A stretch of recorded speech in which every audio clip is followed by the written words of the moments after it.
Already, we are live and in living color. Welcome to another fantastic episode of This Week in Reselling, where we interview special guests each and every week from different walks of life in the reselling world. Here we'll discuss the highs and lows of reselling and dive into great conversation.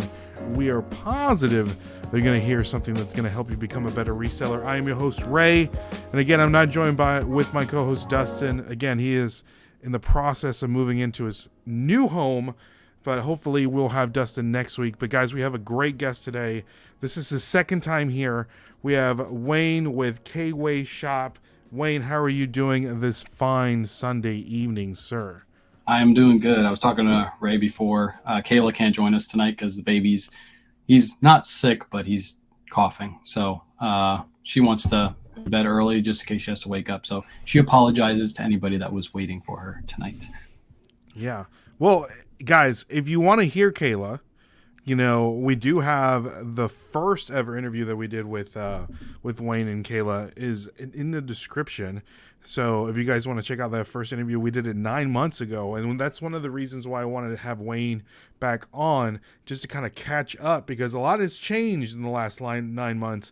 And I briefly went back and watched the end of our interview today, because I always like to end the podcast with what are your goals to accomplish. And something that you said, and we can get right to it, something that you said that in the next year you want to reach $23,000 more than you did the previous year or around there. And you also said you wanted to go hard on social media, especially YouTube, and doing those live thrifts on YouTube. And you've been doing that consistently on your YouTube channel, which is interesting. But we were talking a little bit briefly before we came live here. Excuse me. And one of the things you've managed to, and I was talking to Wayne, a lot of people still don't know the crazy following that you have, especially on TikTok. YouTube is growing, Facebook, and then your Whatnot, which is absolutely insane. Anytime Wayne goes live on Whatnot, he has anywhere from between 200 and 250 people watching him at all times, which to me is absolutely crazy. And I would love to have that many people on my Whatnot streams. But Wayne, for the people that may not know you, before we get into, you putting together this cult following of what is KAYWAY Shop, please give a little introduction about who you are, what you do, and all that good stuff, so the people that may not know you get a little brief understanding. Yeah, 100%. So if you want to learn the start of my reselling process, that is on the old podcast. So make sure you hop back there. I kind of described how I got into reselling and all that stuff, but so go back and watch that, give it a like, do all that good stuff for Ray. But so I sell mostly pre-owned clothing, pre-owned and new clothing. I sell on eBay, Poshmark, Mercari, and Whatnot. Whatnot is our new baby that we started this year. I didn't really think it was going to grow into anything crazy. I thought it was just going to be a fun way to sell extra stuff. I really wasn't going to get into it. If some of my original followers know, they would always ask me, are you going to start doing Whatnot?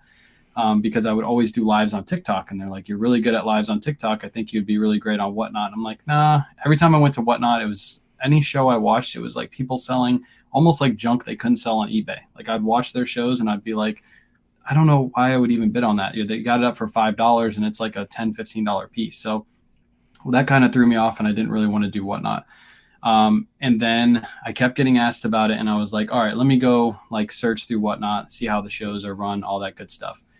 And I decided I'm going to do it a little different, and I'm going to bring the stuff that I currently am selling on eBay for good money, and I'm going to run it on Whatnot and see what we can do. I also have a decent sized following, so it helps bring that over to Whatnot.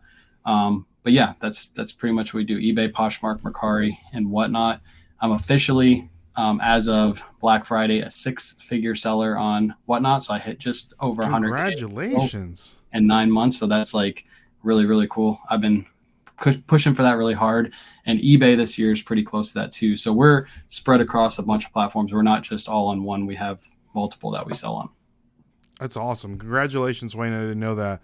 That's amazing. Considering that you're only selling clothes, it's not like you're selling iPads and computers and car parts and stuff like that. It's one one polo at a time, 6 figures, which is incredible. It's But pretty much primarily pre-owned clothing on those shows too. It's like probably 80-20 pre-owned and then new clothing. and I know we're gonna be talking about Whatnot a lot. So what, Wayne? So you've done this. You've done Whatnot for 9 months, and of course you continue to sell on eBay, like myself. But for you, what are the pros and cons on Whatnot? What do you see it? Do you like it better than eBay, or like what do we? That's a good question. I think Whatnot is definitely more difficult. Obviously, you got to be in front of the camera, talking to chat, running the items. The good thing I already had experience doing that because I was already doing TikTok for like a year on live. So, and sitting here answering questions, shouting out people like Amy, Reisner's in the chat, Art of Resell, Goat's in the chat right now, Kim's in the chat. Like I'm used to doing that kind of stuff, so I can multitask very well, which why a lot of people said when they came to my lives, they were like, hey, you should probably look into doing Whatnot because you're really good at doing this. So I would say Whatnot is a little bit more difficult. With Whatnot, you are the advertising. With eBay, you put your item up and eBay advertises it for you. Whereas Whatnot, you got to be the person that advertises it. So that's why people with huge followings are more successful because they are able to advertise to a bigger crowd. For example, I have a crowd that likes clothing, like my thrifting lives, all that good stuff. So I'm able to promote my lives and my Whatnot shows to a following that already likes the products I'm selling, which is easier to bring those people to my shows. Okay. Trisha's already mad at you. Okay, well, I know she's a fake. We learned this year that Trisha is actually a fake Jags fan. She said that earlier this year, she said that she doesn't like football or the Jags. So anytime she mentions the Jags to you, Ray, just ignore her comment. I don't even know why anybody would be a Jaguars fan in the first place. So there are only very few, and they're starting to come out of the weeds now because they're doing good. Exactly. I did know. Shout out to my ex coworker. His name is Joe. We called him Jaguar Joe. This is the guy that like I've known or I knew, and it had kind of like a little bit of a screw loose. And so these were like the Blake Bortles days, and he was such a hardcore Jaguars fan. So for him, I'm glad that the Jaguars are doing at least okay, but they still haven't won anything. You gotta do something. But let's say hi to the people in the chat. We do want to say hi to Trish. Good to see you, Trisha. We need to have Trisha on. Trisha, I'm gonna get with you with that. Robert's in the building. Arizona pick-in. We have our girl Kristen, the Real Squirrels here. Good to see you, Kristen. Amy, Stacy, my boy Art is here. And we have Chris at Peak. He says I was promised Kayla. Hey, you gotta come on a little earlier. Yeah, we already gave the excuse. Yeah. Tokyo Thrifts in the building, and that flipper dude. What's up, man? Good to see you. And what did she say? I don't even say about football. Sounds like Tennessee fans are mad they're not number one in the AFC South. Hey, we still have time. Guys. We still have time. Imagine living in Florida and not being a Dolphins fan. Well, I mean, you can be a Bucks fan. You can be a Jaguars fan. You can be a couple of different Titans fans. fan. You can be a Titans fan. That's right. So you boys are dressed like my uncle in the late 80s. Hey, I had to pull out the Coogee for Wayne because he is the Coogee master, and that's what he's known for. Which, Wayne, if nobody knows, give us a little brief introduction of like the Coogee. That's kind of like your brand. Where did that come from? So one of the things I wanted to thrift for the longest time was a Coogee sweater. And I finally thrifted one this year and I got it in hand and I was like, man, it would be really cool to collect these. Like I really like this sweater. So I just started collecting them and then I made it. Everybody kind of knew me as the Coogee guy because I had a couple Coogees and I was like, all right, I'll put it on my background image and we just ran with it. But I have a whole bunch of them now. I think I have like anywhere between 15 to 20 Coogee sweaters in the house just chilling right now. I live in Florida, so I never get to wear them. I get to display them. That's it. Hey, it's cold here today, man. So definitely wore this for sure. So we have Arbitrage All-Stars. Good to see you. And Joel's in the building. Andra Johnston. Andra. Nice. Yeah. And Travis. Totally just realized I was wrong account. Hey, any account, Travis. Love Wayne and Kayla's tips to live thrifting. They're very helpful and transparent, so you folks don't draw on them. So that's a good segue into what I want to talk about, Wayne, is the way that you have built the following, and that is through like which platforms. Because okay, so for someone that wants to build a following, like you and Kayla are doing, and I'm sure you've stumbled along the way and you found certain things certain ways to build that following. What have you noticed that works for you and what doesn't? And I know it's different strokes for different folks, of course, but what has been working for you that has grown the people that, all these people that are in a chat that are here for you? So I always tell people, like, my number one thing is, yeah, I know, I saw that comment too. My number one thing is to give all the knowledge you have away for free, and that will help you build your following. So that's pretty much. But you're ruining the game, Wayne, that way. You're ruining the game. Those comments all the time, and it just doesn't make any sense. The thing I say to those people is, if it was ruining the game, then I wouldn't be able to go thrifting and still fill a cart every single time I go to the thrift store. It just doesn't make it. Their comments are always like, I go to the thrift store and I don't find anything. And I'm like, that's weird. Every time I go to the thrift store, I find a full cart of stuff. So maybe it's not the fact that I'm giving away the information for free.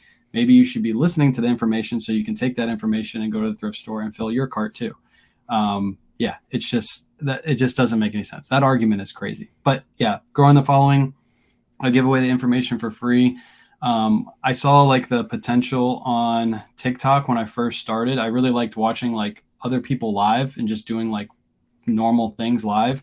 So I noticed there was nobody like really that was in the thrifting space that would go live and like show their processes. So I started by going live on TikTok and literally showing myself listing items every single night for like a year. And I took like maybe 10 days off, and every single night at the beginning, I think it was 8:30, and then I moved it to 9:30 because my baby was having trouble sleeping, so it's easier to move to 9:30.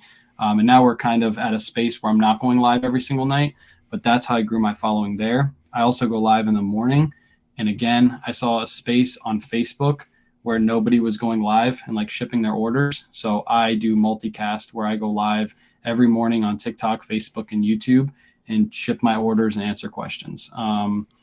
I think that's big. Just being transparent and being yourself is like the biggest thing you can have. Like, don't hide your stuff behind a paywall. Don't act like somebody you're not. Just be yourself and you'll grow.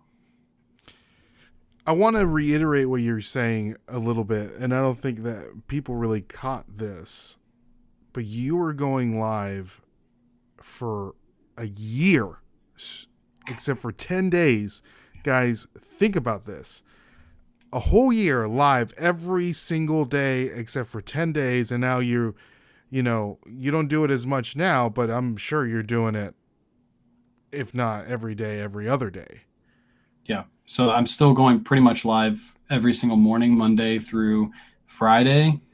The weekends is normally when I'm trying to take time off now just to, chill out, because it's a lot to be on live all the time. Plus we're doing lives on Whatnot on the weekends now too. So that you have to add that into the live space too. But Monday through Friday, Wednesday is the only day I do my live thrift. So I'll do a live thrift on Wednesday at 9 a.m. over on TikTok, and I download those and put those up on YouTube to rewatch. But Monday, Tuesday, Thursday, Friday in the morning, I'm multicasting on the 3 platforms, shipping out orders. And then sometimes later that night, I'll do a live and just hang out, or I'll do some listings or something like that. But yeah, for a full year, I took like 10 days off. Which is crazy. And I don't think a lot of people, they always say, well, I want to have 10,000 subscribers on YouTube, or I want 100,000 followers on TikTok. But you're not putting out any videos. You're not doing anything. You're not doing any of the work.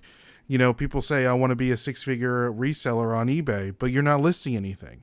So, I mean, you still have to put in the work. So, Wayne, before, like, what made you even want to do that? To go live? Like, did you want to share? Did you know the end goal that if I give out every little piece of information that I know to become a successful reseller to other people, that somehow I'm going to reap the benefits of that I don't even know what it is, but eventually I'm going to reap the benefits of it?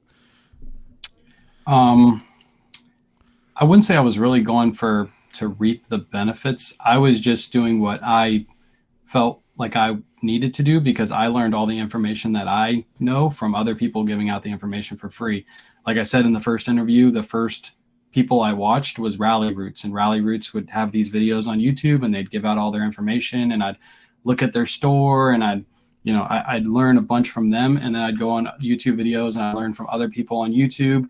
There wasn't TikTok back then, but I learned from Pure Hustle Podcast, a lot of stuff from them, listening to their podcast and learning a bunch from like their podcast and their tips and tricks. There's a bunch of people I follow on Instagram that I learned from. So I felt like it's only right that if I learned so much, I have all this knowledge, why don't I try to give back? Of course, there's benefits that come from that. If you gain a following, monetarily, platforms will pay you and all that stuff. But in the beginning, that wasn't the goal to gain money. It was just to give back, hang out with like-minded people. Reselling can be very, very like secluded almost, because you're pretty much at your house. Luckily, I have my wife helping me out and listing, but you're pretty much by yourself most of the day. So if you're able to just fire up a live and just hang out with a bunch of like-minded people, it can be really good for you. So what do you say? Let me get through these comments and I'll answer my question or ask my question. I'm a little mad that the Titans are periodically wearing the Oilers gear. Listen, the Titans own the Oilers. They are the Oilers. The franchise is one and the same, that Flipper dude. So it's not like, I will die on that hill, So, is this Titans Anonymous? It is Titans Anonymous. That's a Colts fan, by the way. Oh, really? Okay. Yeah, Surf's a big Colts fan. I'm sorry. I feel bad for Colts fans sometimes because, what is it, Andrew Luck? And he just decides to retire. You have a franchise quarterback, and then Don't get him started. He's going to start talking about Peyton Manning in the chat, and we don't want to hear anything about it. Just right past him. Peyton Manning, University of Tennessee. Wayne also answers the same questions repeatedly without frustration, which is key, but also while he doesn't get frustrated. What are some of those questions, Wayne? The chat can probably tell you those. There's wifey. She's in the chat at the bottom too. Oh, there we go. She's hanging out in bed right now. She's all cuddled up. But that's wifey right there. So questions I get frequently: do you wash your items? Literally, if you go to every one of my videos I post on TikTok, there's probably at least one person that says, "Do you wash your items before you sell them?" Interesting. Yeah, and that question is over and over and over again. How do you ship? Does it depend on the item? Do you wash your items? The only time I wash items if they have stains or bad smells. Everybody knows that answer. That's the exact answer I give.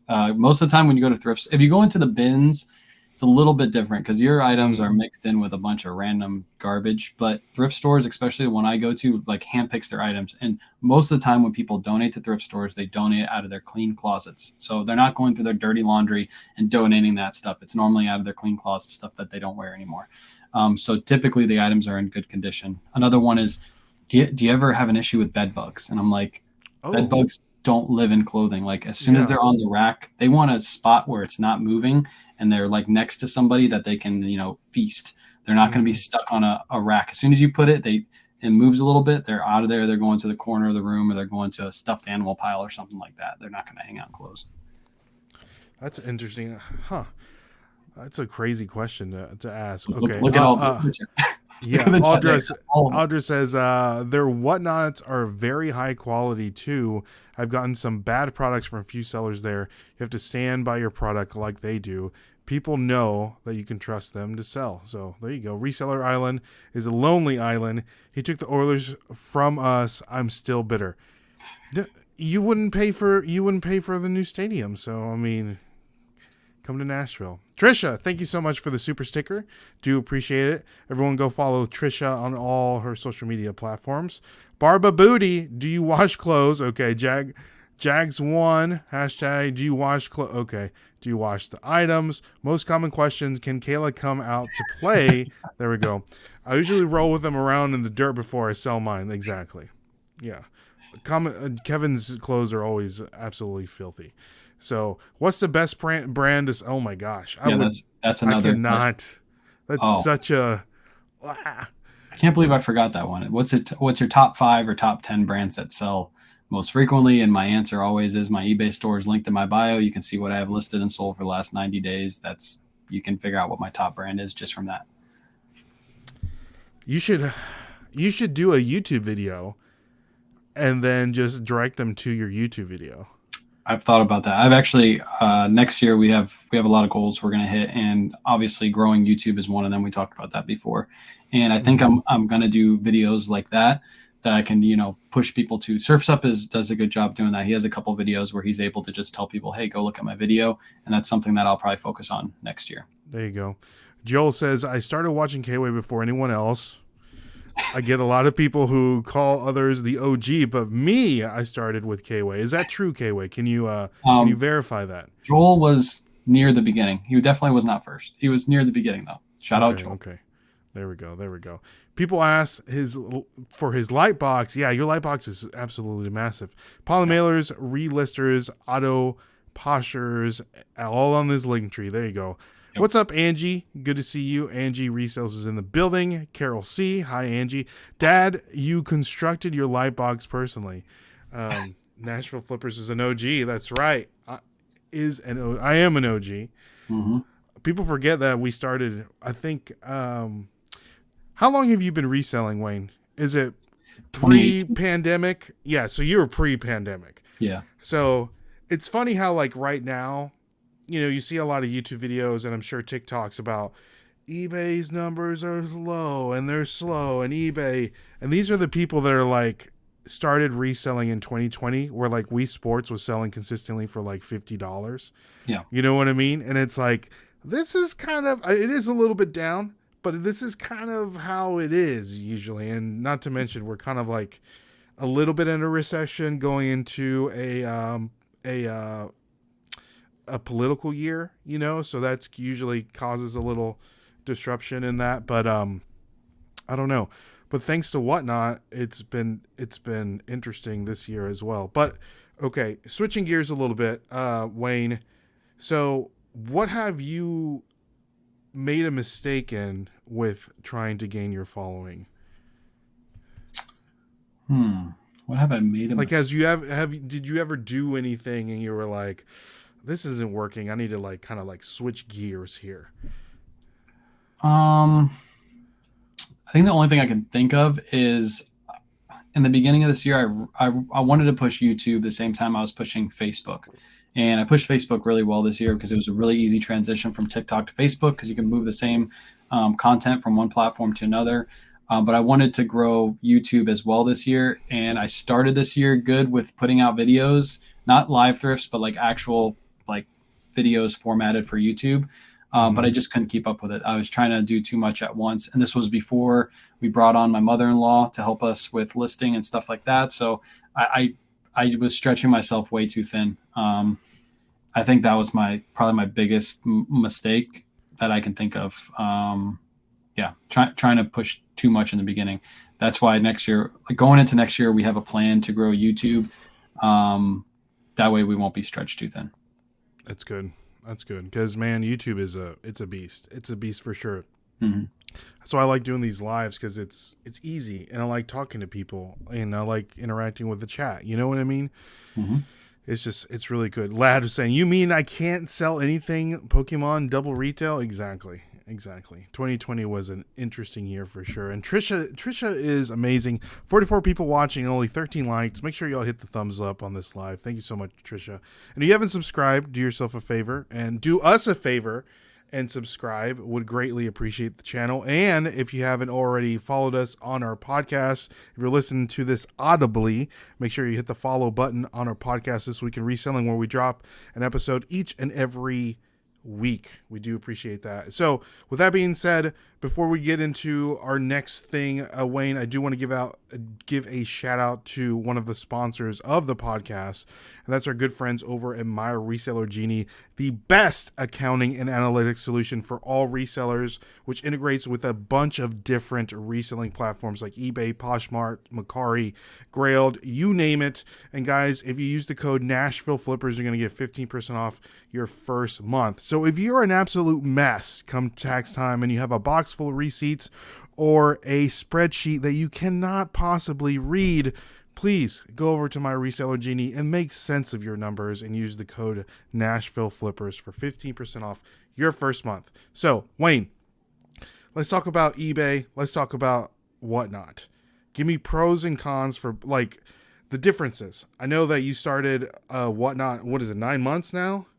Yeah, it was. I know that we first March. talked. You were kind of like you were in transition into moving into Whatnot. So 9 months have passed, and you do something a little different that not a lot of people may know about or may not know. We were just talking about it earlier today, but you also do consignment on Whatnot, which is a very interesting business model, in my opinion, especially with a following like yours. So someone can just send the items to you, you sell them, and then you take a little bit of a percentage on that. Could you tell us a little bit about that and how Whatnot has been for your business so far this year?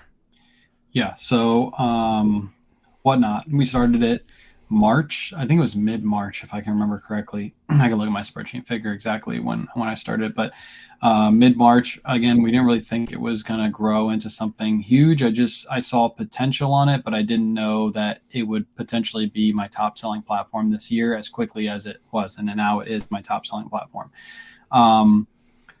With the consignment piece, so once I hit 1,000 sales on Whatnot, you're able to get instant payouts. So I waited until I hit that 1,000 sales and I got the instant payouts.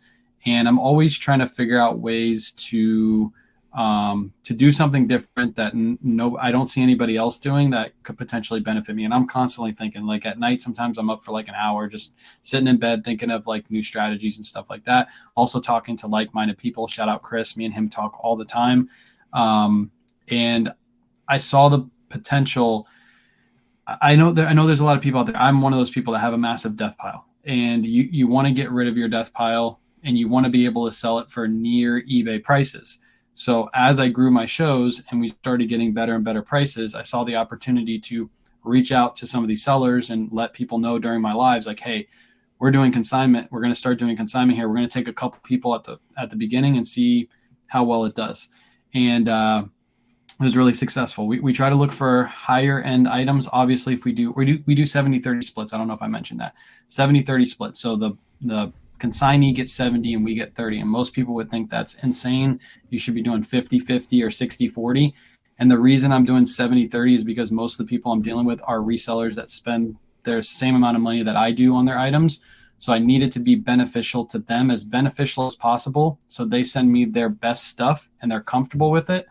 We sell it. They get close, not exactly what they would get on eBay, but it's instant money. So if you go out and you find a rack of Patagonia, I want to be the first person you think of. Say, I can send this to Wayne on Monday. It can get there on Thursday, and he can run those 10 sweaters on Friday or Saturday, and I get paid out on Monday. So from Monday to Monday, I've sold those sweaters. Good luck trying to do that on eBay unless you list them super low or you have like crazy sweaters. But again, they're not going to sell that fast. So I see it as a benefit to both the consignee and myself to do 70-30 splits, because I'm able to grow my shows. And that's the whole point of it, to grow my shows. And people know, like, hey, KAYWAY has the best stuff on his shows because he consigns with people and they're sending him the craziest stuff. So that's the idea behind the consignment. It's been beneficial to both parties. It's really beneficial to both parties. What made you even want to think of consigning? Because, I mean, you really, and that's what I'm saying, guys. Like, you don't understand, like, the following that Wayne has when you open up the Whatnot app and there's 250 people watching his shows. And it's not like you have a lot of, you know, like your social media numbers. You're not like, you know, you're not like Crazy Lamp Lady and you're not like Harry Tornado, but like your core, you're like, you got the most like ride or die people that I've ever seen. And that's why I call it the KAYWAY cult. Yeah. Because what's the difference? It's ridiculous. What's the difference between me and them, though? I mean, they're not live all the time. That's true. That's true. People want to see what you do every single day. I wish I could see what Rally Roots was doing like when I first started. I really wish I could see like what their sales were. They would flip their camera and show their spreadsheet and show exactly how many sales they've had. They would show the inside. I've actually shown a live It's on YouTube, and you can see my entire background of my whatnot. I'm literally running the whatnot and doing a live at the same time, and you can see exactly what I'm doing. So if you wanted to learn how to do whatnot, you just watch that live. So that's key, and I think a lot of resellers miss that point. Is, people want to see what you do in your average day. People want to see you live thrift. They want to see what you pick up, what you pass on.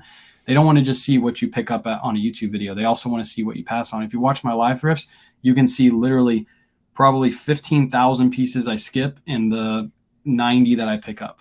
You can see all that on my live video. So that's. Are you going to Goodwills, local thrifts? Because a lot of people, they're thinking right now, they're like, well, the prices are too high. The prices are too high. Like, Okay, what are we working with here, Wayne? Or do you agree with that? Or the price is too high there? Or what's going on? Well, I think the prices of everything went up over the last few years. So people just equate to Goodwill as they're immune to prices going up, which I don't agree with. I think their prices should raise with the economy. Of course, they get their stuff for free, but they have to pay for the employees, so on and so forth. So, yeah, do they have to be as high as they are? Probably not. Why would I don't understand their business model of why put items in a store and price them at $8 and they don't sell, and then you sell them in the Goodwill bins for 50 cents. Yeah, and you have ridiculous. to pay to move all that stuff over there. Like that business model doesn't make any sense to me. I wish I could talk to a Goodwill rep and be like, why? Like you're not selling it in store. So you're paying it to be stocked. You're paying it to be unstocked. You're paying it to be put in a car. You're paying it to have it shipped to the Goodwill bins where you sell it for 50 cents. You lost money on that item. There's no way you can tell me you didn't lose money on that particular item. Unless they're taking a loss on purpose so they can write it off at the end of the year. That's the only reason why I think they would do it. But yeah, but I mean, if they would just price everything at like $3, they would move it all. But I don't complain about the prices. I just look for the pieces that the price they're priced at makes sense for me to make a profit. So stuff that I was picking up maybe 3 years ago that I can't pick up now because it's priced too high, I'm not going to pick it up anymore. But I don't. The store I go to when I do my live thrifts is called Red, White, and Blue. It's Red, White, and Blue thrift store. They're all over the U.S. I think they're mostly south. I don't know if they have any in Tennessee. I don't think I've never heard of it, so I don't think you got to Google it because some of their stores they're not called Red, White, and Blue Thrift. They're called like the Thrift Store, and there's like another name for them. So they use all kinds of different names. But that store is the best because it's, from what I understand, it's a for-profit. So they donate just a small portion, but they're not enough to be a nonprofit. So they have to keep inventory pumping because they got to make a profit. They're buying their inventory and then they're selling it on the floor. So, oh wow, okay. So they have people stocking literally all day. If you watch my lives, as I'm walking through the aisles, I try not to show people's faces, but you can see the workers that are on the middle of the floor, and they always got like 8 people stocking the shelves. It's a massive store. They're constantly doing discounts. So when I go on Wednesdays, there's only one full price color, and all the other colors, which I think there's 6 of them, are all half off. So that's why I go on Wednesdays. I get last week's half off color. Last week's full price color half off, and that's when we get the best deals. But I still go to Goodwill. I just don't go as frequently as I used to. Also because I have time constraint too. I can't go to. I live in Florida. I live in a really good area, Tampa Bay area, and we have tons of thrift stores. I just don't have time to hit all of them. So I try to hit the one where I'm going to get the most items at, and that's Red, White, and Blue. There you go. Let's see what the chat is saying. And guys, if you have any questions for Wayne, make sure to put them in the chat. We'll greatly appreciate it. We have Angie saying, I just noticed the amazing sweaters. Thank you so much, Angie. Got the nice vintage on. And we have Lisette is in the building. Good to see you. The Flipping Dude says, I have asked people about doing consignment and whatnots, and I've been getting mixed responses. Finally, someone gets it. Yeah. Arizona Pixie says, I have learned so much from Wayne, always encouraging and hustle hard with no excuses. We have Christopher and others in the building. My middle name is Wayne, so it must be why I like him. There you go. And Surf Stuff is saying 5K subs who are loyal are way more than 50K that are in and out. Oh, I agree. We have Joe with I Flip that is in the building. And Audria, am I saying that right, Wayne? Audra. I want to put an N in there. Some of the Whatnot shows rooms are scary. Like I don't want something out of that scary hoarder room. Love the surf stuff through. Is that Surf Stuff's hoarder room? Is No, she no, no. putting She's them on saying that she blast? likes me and Surfs do like live Q&As together on Thursday nights where we just answer a bunch of questions about clothing and reselling and all kinds of good stuff. Nice, nice, nice. Joe's saying like Plato's video prices are high, but that's where the meat and the bone on a few items. There we go. Got to be smarter than the thrifts. No location in Tennessee. I checked. Thank you so much, Trisha. Appreciate that. Lions Creek Boutique. What's going on here? 10-3 Baltimore. Who is Baltimore playing? I don't know. Who cares? Baltimore's probably going to win that game. What did you get the nickname the roommate? Says Christopher at Peak. Yeah, everybody calls me. It's Kayla and the roommate. That's what they call me. Kayla and the roommate now. Have you ever bought bulk buys off of Rally Roots? No, I've never bought bulk buys. I watched Drew's video a while back where he bought all those shoes. That was a good bulk buy, but no, I've never bought bulk off them. I do buy bulk every single week from a local guy that I met in a thrift store. That is basically, he was like a hoarder and he just loved buying clothing. Every single week he brings me more clothing. We meet up and he's got insane pieces and he sells them for almost the same price that he paid at a thrift store. So I'm like, okay, this is a win. Yeah. You get money, make a little bit, and I make a little bit. It's always good to have a guy, for sure. It's good to have a guy. Yeah. No, Tokyo Thrift, don't make us ban you on this live chat. So, have you thought about anything like maybe like going to like a rag shop or getting like bulk buys off the internet or anything like that? Or are you more like not t-shirt bros but more like outerwear kind of stuff? Yeah, so I get those comments all the time from I call them the vintage t-shirt boys. You know, the guys that you go to the bins t-shirt and there's like a clique of them. They're always at the bins and they're always like looking for those little $10 profit vintage t-shirts. I'm not a vintage t-shirt boy. If you go through my store, there's very few vintage t-shirt. Actually, there's probably no vintage t-shirts in there, maybe one or two. I'm more for like mainstream clothing brands. I don't get the mindset of go to a thrift store or a bins location and look for vintage t-shirts. And meanwhile, there's so many better brands and there's so much more on the racks that are modern than vintage. And you're skipping over all those just because you're strictly going for vintage t-shirts. Same as like a rag house. Mm-hmm. I get it. They're profitable and they're cheap, but it's a lot more work. And I think it's a lot less profitable than high-end mainstream clothing. There's just more people that wear high-end mainstream clothing. Yeah, that makes sense. You know, one of the things that I've played around with me, because, you know, we sell consumer electronics on our whatnots. And we usually, the majority of the items that we get are from the bin stores, Amazon bin stores, which we find incredible things. 2 weeks ago, we found like 4 iPhones, like 2 Motorola phones, which is absolutely crazy, they all will be available on our next whatnot. So check that out for sure. But anyways, so we get to pick and choose what we want to purchase, you know, and at a still like a low rate. And a lot of people say, why don't you buy pallets? Why don't you buy pallets? Like you said, if I did that, it's a lot of work and you really don't know what you're getting. And in this case, I can kind of open it up, test it, make sure everything is there. And so I can sell it. But with a pallet, you know, I can see a pallet and it might have one good thing. But if I open it up and it's broken, then it's like, man, that one good thing I already lost money on. Like if I see a PS5 in a pallet and I open it up and it's broken, I mean, like, dang, that's half of the stuff, you know what I mean? Half of the money. So yeah, I'm a little. I get asked that a lot too about that.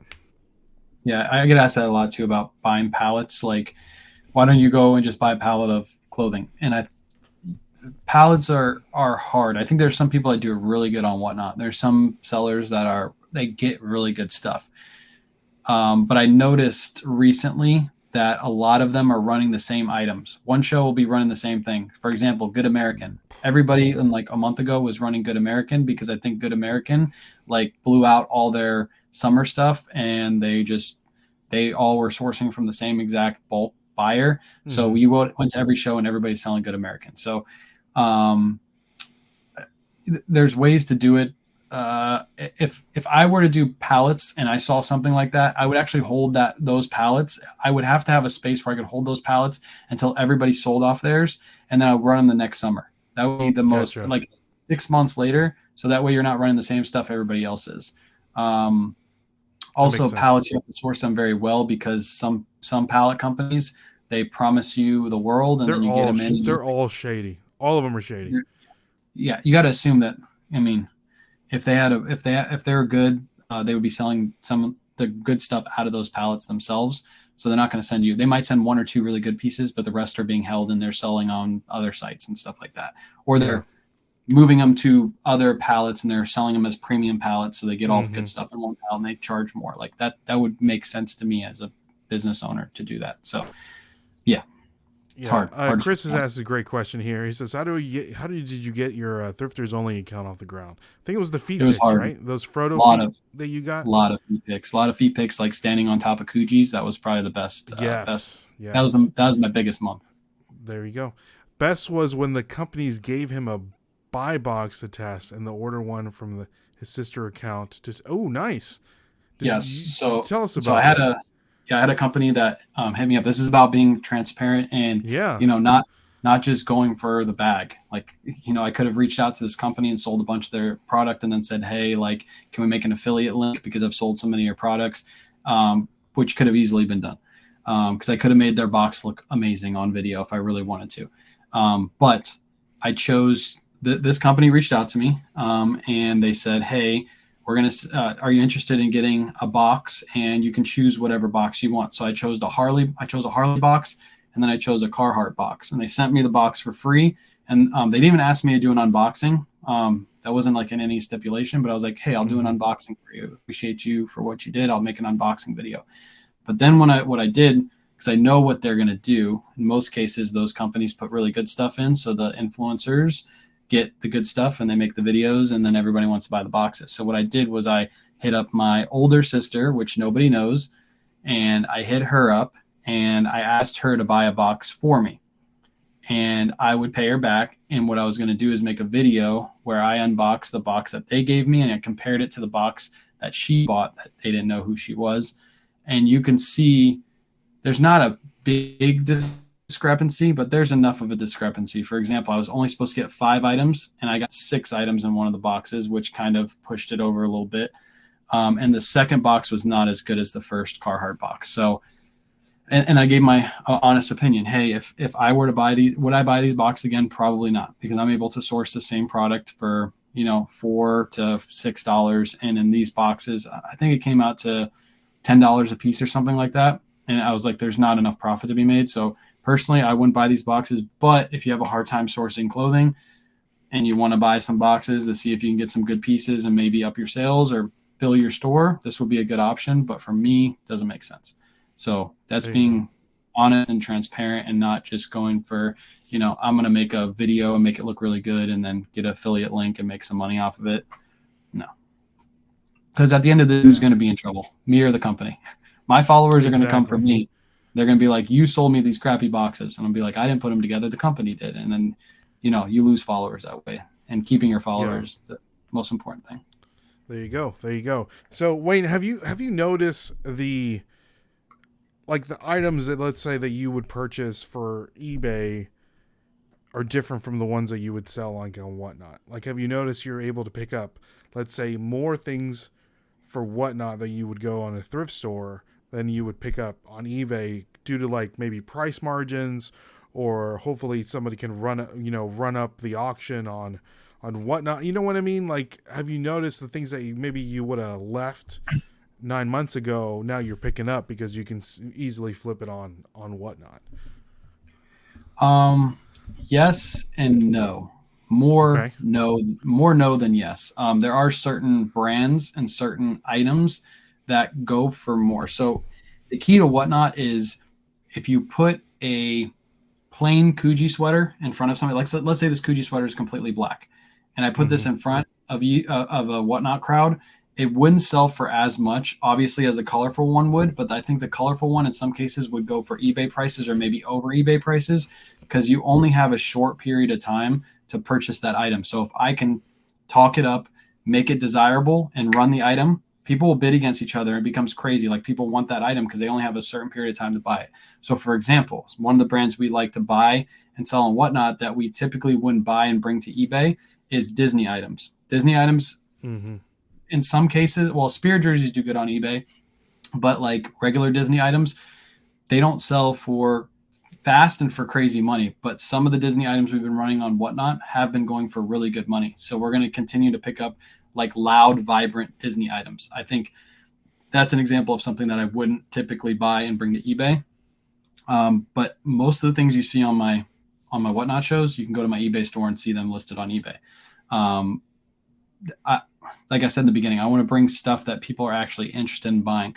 I don't want to offload the stuff that's not selling. And on actually the last probably 3 months, I've only pulled maybe 10 items from my eBay store to actually be run on my Whatnot auctions. And that's speaks volumes to the amount of stuff we're bringing to Whatnot, because I have ran in the last 3 months, probably, I don't know, 2 shows a weekend. So 8, about 24 shows. And I probably only pulled 10 items from my eBay store. All the rest has been fresh inventory that I brought in, or it's been consignment. So yeah, but it's all stuff I would list on eBay. Nice. That Flipper dude has a great question. He wants to know, what would you say is your wheelhouse on Whatnot? What do you mean by that? What I don't understand it. Like, I guess, yeah. Elaborate on that, Flipper dude. Like, what do I sell? Like, is that what he's asking? I think so. But as Flipper dude writes, to clarify that, we do want to give a shout out to another sponsor of the podcast. This is where I get all my bubble mailers and my my regular poly mailers, and that is ajuropack.com. And guys, if you use the code Nashville Flippers, you're going to get 10% off. You get the bubble mailers, you get the gift boxes, you get the poly mailers, all different kinds of colors. So if you want to save some money on your shipping supplies, go to ajuropack.com and use the code Nashville Flippers. It's already listed down in the description below.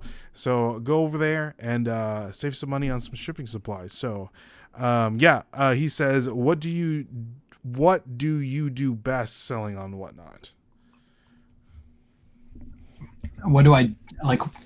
I guess he wants to know, like, what types of items have you noticed that are selling the best for you on Whatnot? If it's Disney sell item, if it's polo, if it's, Hilfiger, Patagonia, brands, types of clothing. I'll answer this 2 ways, because I think there's 2 ways he could have asked this question. So we sell mostly mid to high-end mainstream well-known brands, like you were just saying, Polo Ralph Lauren, Patagonia, North Face, Cool, Lululemon, Lilly Pulitzer, things like that. High-end, well-known brands. You're not going to run something that's niche. For example, big sizes, lot patterns, exactly. You're not going to run something like, I've mentioned this before on my lives, and I've answered this question the same way. I'm not going to run something like a Willis & Geiger, like flight jacket, because not a lot of people know what a Willis & Geiger flight jacket is, even though it's like a $300 jacket. In some cases, a leather one especially. I wouldn't run that on Whatnot. And if I did, I'd have to talk it up extremely well before I ran the item, so people would know, like my resellers in the chat would know, like, hey, this is a resellable item. I need to get in on this. So we try to sell well-known mainstream brands. We're looking to sell to resellers, people who can buy our items and then flip them for a profit, because there are some of those instances that happen. For example, we had a pair of Patagonia pants on our Black Friday show that sold for $6. Somebody's going to be, whoever got that's going to make money on them. Yeah. That's crazy. But then we have Patagonia jackets and fleeces that go for $50, $60. So if obviously we want more of your natural buyers in our shows, because that's where your items get run up the most. But you need resellers in there to pick up the pieces that aren't going for crazy money that maybe the natural buyers don't want. But we bring mainstream, well-known brands, and we run everything dollar auctions. Everything's dollar starts. And if we preload them, people can do pre-bids and stuff like that. So maybe occasionally you'll see like a $15 pre-bid on some crazy piece. But we do fast-paced, mainstream, high-end auctions. On our Black Friday show, because Whatnot decided to crash the instant we tried to go live. Shout out Whatnot. That was not too good. But I had to adjust the way I did that auction on the fly, because we had to get through it. I had 200 items. I had to get through it. And I didn't know whether they were going to extend the time period from 12 till They extended it till 3 a.m., but I didn't know they were going to do that. So I actually started doing 15-second sudden death, literally talking about the item for 5 seconds, putting it up, 15-second sudden death, let's go, looking for the next item to grab. So we might start doing that a little bit more. That was actually fun, and it made the auction go quicker, and we can get through more items. So sometimes when you're under pressure situation, diamonds can come from pressure. So I think that we found a little diamond when that happened. Preach. Yeah. So that's good. I hope that answers the question. How many items do you usually run on your Whatnot shows? We started with like 50. Then we moved it to 70. Now we're doing around 100. We're doing 70, between 70 and 100, depends on the night. And then we're doing on Black Friday, we did a 200 item show. We did 100 preloaded and 100 random pulls.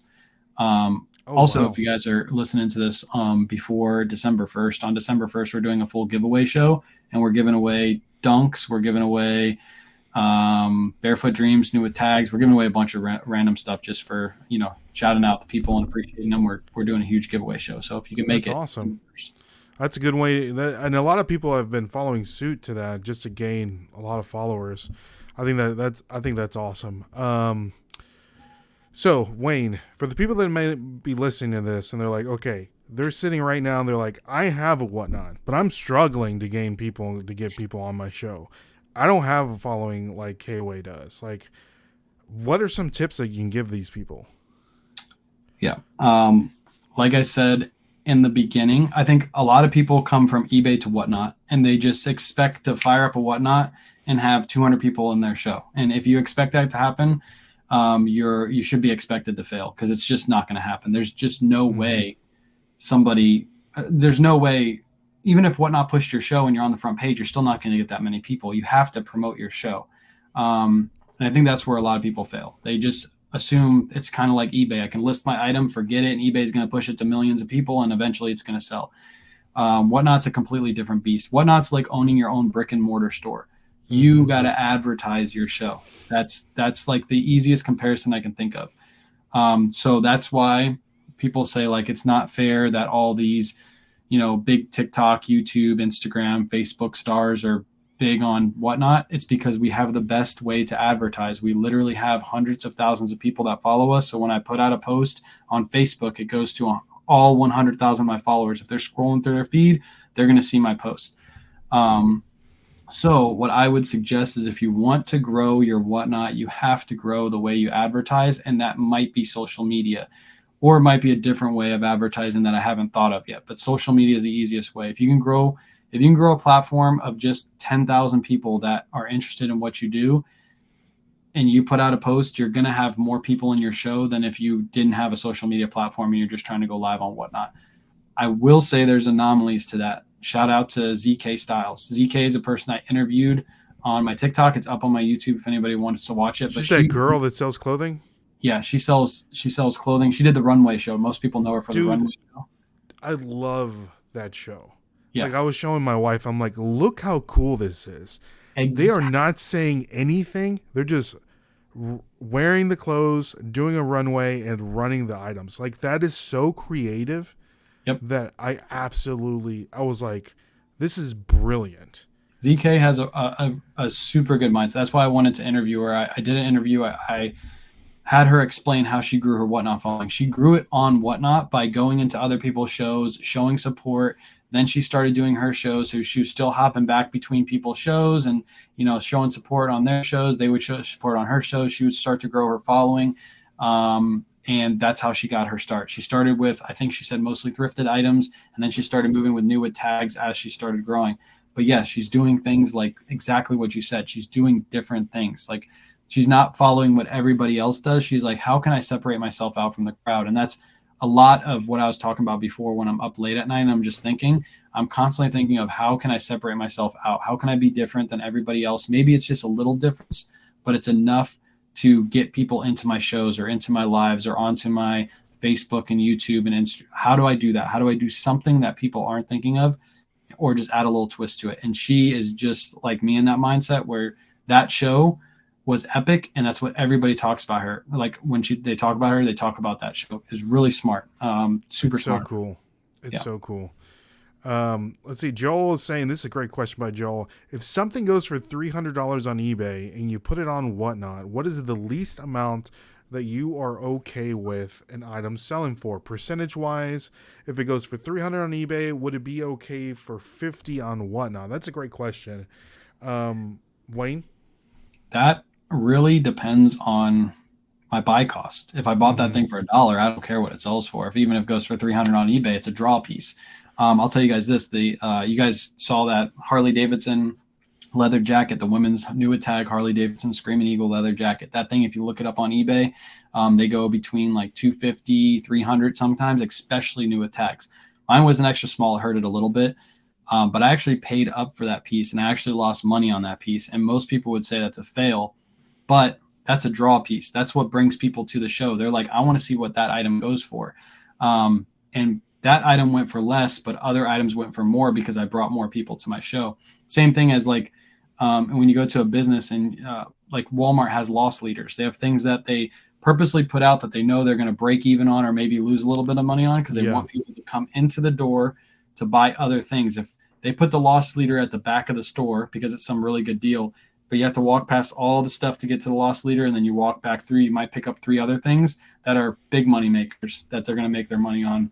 So that's a great perspective. Yeah. Same thing like when we do our giveaways, we do buyer appreciation giveaways like every live, and we're giving away Nike Dunks. On the Black Friday show, we gave away a Barefoot Dreams Disney blanket. We gave a Barefoot Dreams cardigan, new with tags. We gave away a Coogee sweater, and we gave away a pair of new in box Nike Dunks. They could choose whatever pair they want. They chose a pair of Dunks. Those are all loss leaders. Like people want to buy items to get entered for all those giveaways. So it's like a little form of gambling almost, but they're also buying stuff that they can either buy and sell or buy for themselves too. It's not like we're selling junk and trying to get you to come in to buy the junk so we can have you get it for the buyer appreciation giveaways. We're still selling high-end quality items. So it's a win-win in both instances. If you get an item, but you don't win the buyer appreciation, at least you got a really cool item. Or you can get both the cool item and the buyer appreciation giveaway. So again, loss leader brings people into the show, but you end up making more over the course of the show. Yeah, that's a great. That's a great. Do you do any buyer appreciations on your show? We do, and it's just random. Like whatever we pick up. We usually do 3 giveaways through the show, and then a buyer appreciation giveaway at the end.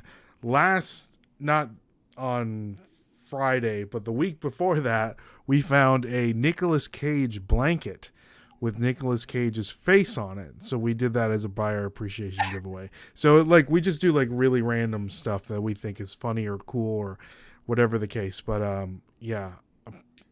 But you saying that, like, I'm thinking things are going through my head. I think I can give at least more of a draw item for people to come on and then bid.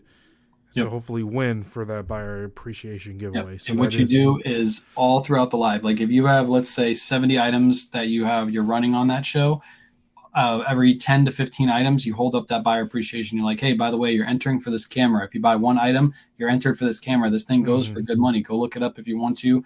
I sold one of these recently for $150 or something like that. So make sure you buy at least one item throughout the show, set it aside, run your next item.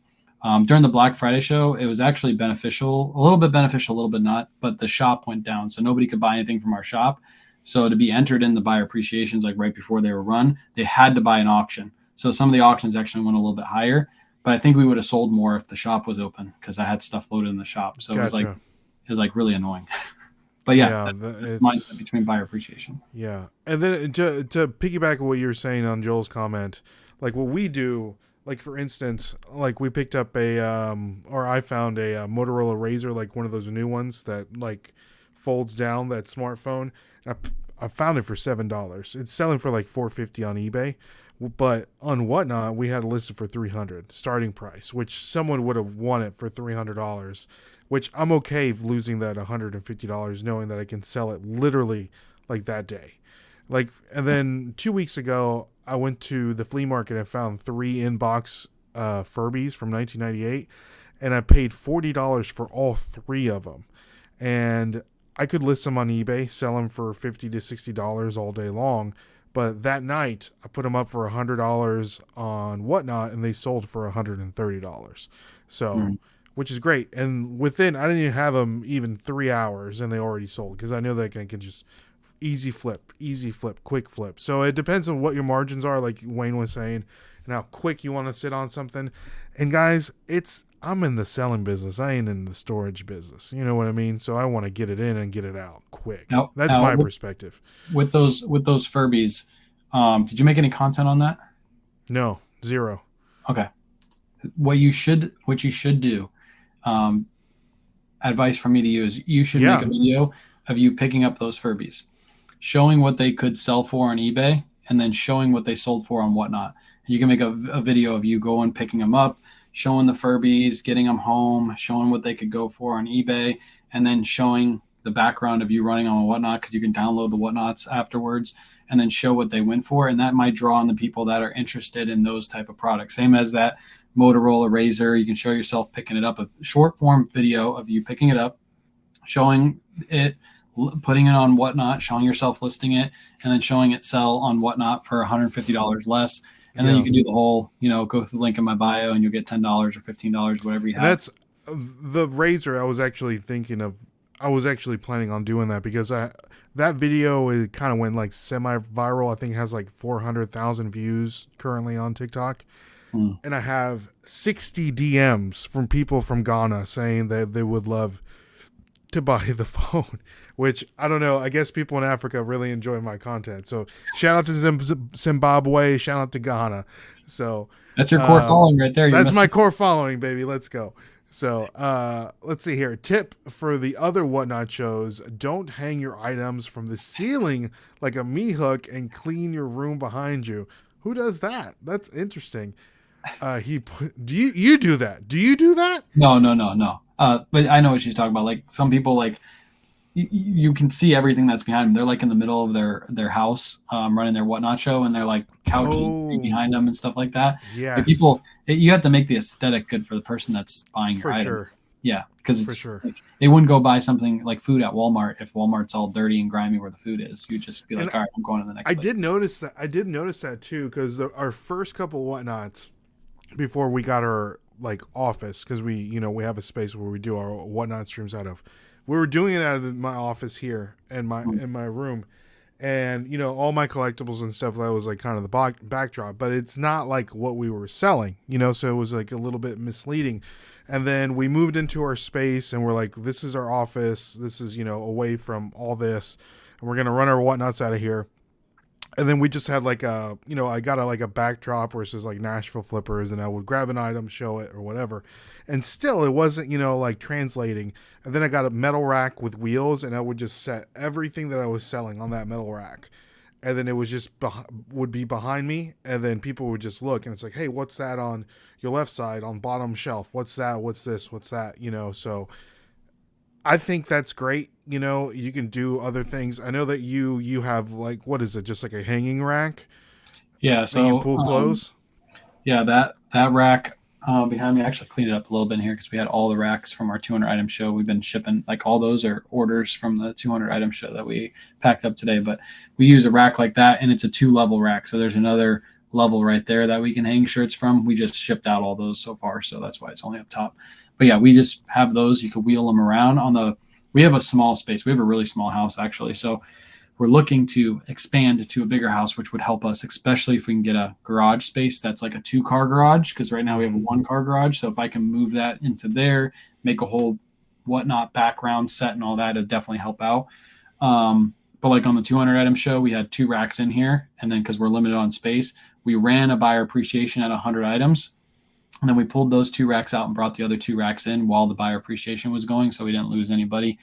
But yeah, we do the hanging racks. We also preload our items on some shows, so people can just go through and look at what we have listed. And then other shows, probably our most successful shows and what people really like is the random pulls, because you never know what's coming up next. So people will stay the whole live to see what's coming up next. And we'll pull crazy stuff out. Like we don't just put junk in the random pulls because people are excited about them. We put really good stuff in the random pools. So when something gets pulled out, they're like, wow, I didn't expect that to be in there. Oh, that's my size. I'll bid it up. So yeah, again, do different things, see what your buyers like and roll with it. Once you find something good, start doing that, and then start thinking, how am I going to expand on this piece? Yeah. Yeah, that's great. And I've also noticed you still gotta, there's gotta be a vibe, to Whatnot shows. You can't just be like a freaking like stale fish, trying to run your Whatnot. You know what I mean? And it's good to do it. Like if you have someone that would help you, it's that interacting back and forth. Like me and Dustin, he's running everything on the computer while I'm like showing stuff, and we're, talking back and forth. We got music going. We're just vibing, and it does help because you're like the person on the other side wants to be a part of that. You know what I mean? Like they want to be part of that fun. You gotta be able to engage with chat. You gotta be able to laugh. You gotta be able to have jokes. Like I have it's easy for me because I brought over a TikTok community and a Facebook community that I already have jokes with. We already have our own like inside jokes. So whenever somebody says something, I like make fun of them. They make fun of me. The new thing is everybody keeps saying Wayne is lame, hashtag Wayne is lame. So I just laugh about it and they just keep going on and on about it.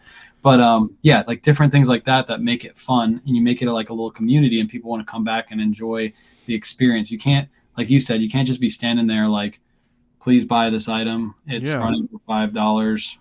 Thank you for the bid. Like that's boring. Like have music run in the background. By the way, you're allowed to do that. I've reached out to Whatnot. I said, hey, is there any copyright restrictions if I run copyright music? They said, nope, feel free to run whatever music you want. So I was like, all right, cool. So run the music you want to play, have some fun, get some drinks. Just don't be belligerent. They told me that I'm allowed to, sip some alcoholic drinks, which is completely fine. Just try not to get drunk on stream. So that's what we try not to do that, but have some fun. Just engage with your audience and be yourself. Like, yeah, that's the biggest thing is just be yourself. Don't try to watch somebody else's show. Like don't watch CK's show and then buy yourself a treadmill and start blowing a fan on yourself and walking and holding your item or dressing up. That won't work for you. Like do something that you enjoy doing and doing something you enjoy watching. Like watch a bunch of other Whatnot shows and Yes. you're like, hey, I really like Ray's show. I like how he has it set up. I'm going to make my setup look something like his because I enjoy watching his show and enjoy his vibe. Do that. But yeah, be yourself. There you go. There you go. This is a great question by Tokyo Thrifts. He's saying, do we have too many resellers in the content space? Which that kind of leads me to kind of like my next question. And so the fine balance in content creator and reseller, right? We always struggle with that because I feel like some people just use reselling as a vehicle for content creation or become a YouTuber or a TikToker, as I do quotation marks for the people that are listening at home, or an Instagrammer, or so they just use it as an avenue to become quote unquote internet famous. I don't think that you are that person, and I think that's why people are drawn to you. Like some people are those people. Mm-hmm. You know what I mean? And like, I don't know. Speak on that. Wayne, because I love this. You know what I mean? Because like, I wish I had time to make more content. Like, if you see my TikTok, I don't put out as many videos as I used to. Like, I used to put out like a video like a day. You know what I mean? But it's like after 2020 was gone, I needed to focus on my reselling business, and then Whatnot. Like, I'm still learning about Whatnot. That's why I wanted to have you on. Like, what's Wayne doing that could work for me, or what, vice versa, So, yeah, speak about that. Yeah. So I don't think to answer his question, I don't think there's too many resellers. I don't think there ever can be too many resellers in the content space. I think it's good. Unless you're Chris, because we don't need another Chris at peak in the content creation space. I think, yeah, Chris is working on his content game. He was lacking, but we got him back on track. He started to make some content again, so that's good. But I don't think there's too many. I think it's okay to have more people give more content creators talking about what we sell and what we do just brings more people to the platforms because they're like, hey, I didn't know eBay was still a thing. And then they go on eBay, they buy something, it helps everybody out. So I don't really think it's that big of an issue. But yeah, to speak on what you were saying about, there's resellers and then there's content creators that resell. That's the difference. There's people that are actually out here. Like if I took away all of my social media, I would still be able to profit. Even if I took away Whatnot at this point, I would still be able to pay all my bills. So Again, that's what you were saying. Like, I think that's why people follow you, is because I like to work.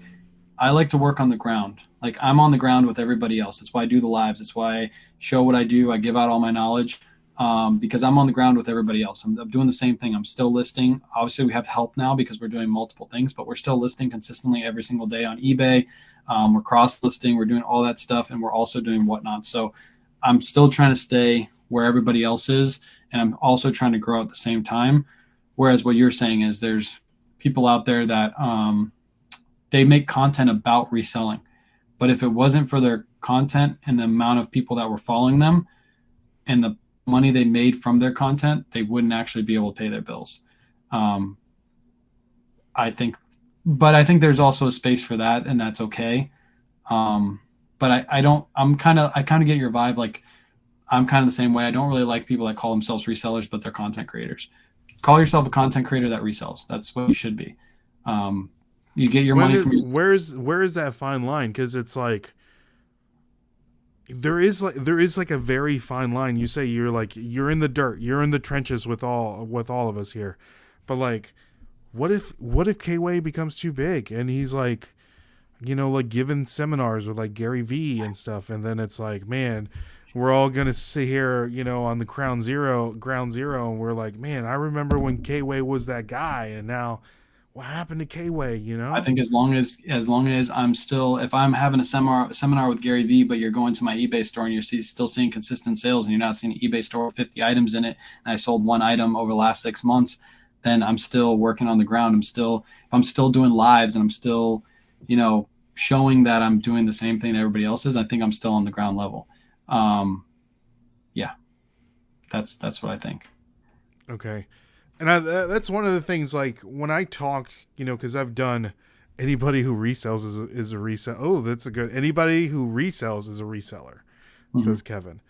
Mm-hmm. So, I mean, I can see that. Like, I'm a part-time reseller, right? I'm a Mm-hmm. part-time reseller. So, and then this year, content creation has really taken like a back step, in my opinion, because of whatnot. Because I really want to focus in on that platform and learn what's working for me.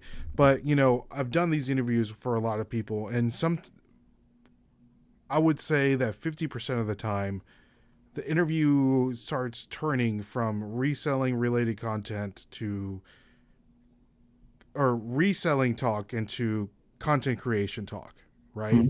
And I've talked to people that are like, all they do is talk about their videos and how well they've done, and then how much money they've done with that.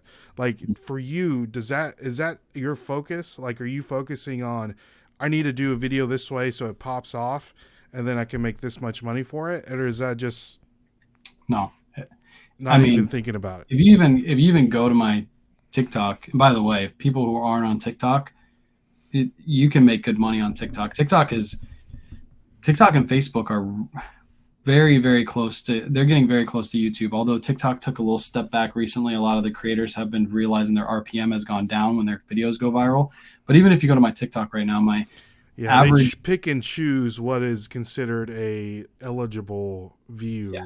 yeah. Which, And if you get a violation, shout out to the people in Ghana. You know what I yeah.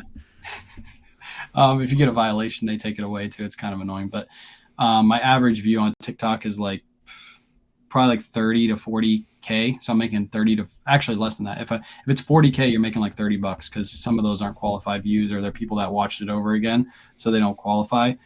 Of course, I got affiliate links. But when I make a video, it's not for the purpose of trying to get a viral hit. Very, very rarely do I make videos where I try to get a viral hit. I think recently my last couple videos were kind of like turning a negative comment into trying to turn a negative comment into something positive, or showcasing a negative comment and shouting out the resellers that are out here grinding and stuff like that. But no, when I make a piece of content, it's not like I'm putting all of my effort into making it go viral, making money off of it. Again, if I took away social media, I'd still be able to pay all my bills and then some. So I don't need it, but I enjoy doing it, and that's why I do it. Mm-hmm. There you go. There you go. What would you say to those people, like Kevin, that are fake resellers and are now like full-time content creators? that are just, here for like the spotlight. Shout out to Kevin. I'm being completely facetious. Yeah, I think there's a space for that. I mean, it's okay to make your income making reselling kind of content, like going out to garage sales, thrift stores, retail stores, buying stuff to resell. That's perfectly fine. That's another avenue of reselling. I mean, that's another avenue of making money. So by all means, go do it. At the end of the day, it doesn't affect me or you or what anybody's doing out there. Make your money how you got to make it. That's it. In a legal and not hurting kind of Don't way. be selling, stuff you're not allowed to sell. Don't be selling like pickle keepers on the side. No like Velcro. No Velcro out there. No Velcro. No Velcro. Yeah.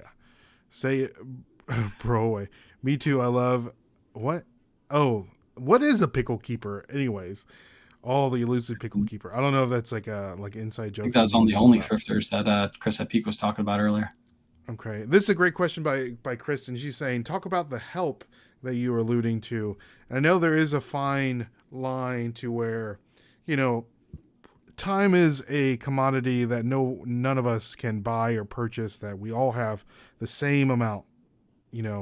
Like with you, with having 3 little ones at home, and then running a full-time business, eBay, and then now Whatnot, which takes a lot of time, and then doing your consignment also on Whatnot. What does that help look like? Repeat the question again. Sorry. What is that? Like your help. You allude a little bit about you having help. Okay. What does that look like? Yeah. Yeah. I think we talked about this maybe on the first time we talked, like back then. Like I said, that we're looking to bring on somebody. I think I mentioned this. Maybe it was another interview that I did, but I'm pretty sure it was with you guys. But we brought on my mother-in-law pretty much full time. She helps us anywhere between 40 to 50 hours a week listing on eBay. She does the drafts for us. After she does the drafts, she takes the photos, and then I put the listings live. And every day she gets like anywhere between 30 to 50 listings done. And if Kayla's helping out too, if we're all working together, we can sometimes get anywhere between 50 to 80 listings like drafted and ready to go.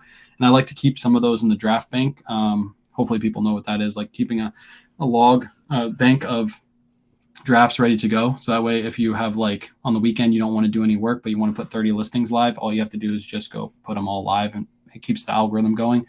But yeah, she helps us, and we pay her pretty much what she was making. Actually pay her a little bit more than she was making at her last job, simply because I just didn't have enough time between setting up Whatnot shows, listing on eBay, making little pieces of content for social media, going thrifting, doing my lives, all that stuff. It was just too much, and it got to be too much to where we had to bring on help. And I think next year we might actually bring on more help, so I can really focus on growing YouTube, which also helps grow the other platforms, while still maintaining the same amount of listings that we do, the same sales, so on and so forth.